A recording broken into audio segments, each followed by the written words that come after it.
Guys, तो अभी हम लोग देखेंगे रेडमी का या फिर कोई भी एंड्रॉयड मोबाइल का साउंड कैसे फुल करे।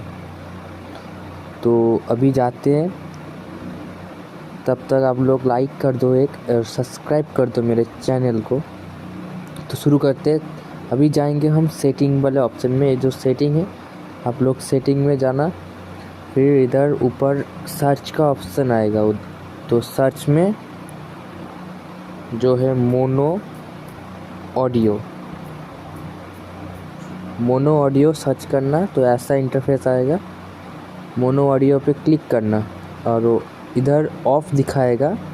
मोनो ऑडियो में बोल दे रहा हूँ, मोनो ऑडियो क्या करेगा, कोई गेम खेलेगा, कोई अगर कोई वीडियो उठाएगा तो 2 कानों में बजेगा एक ही आवाज़, ठीक है।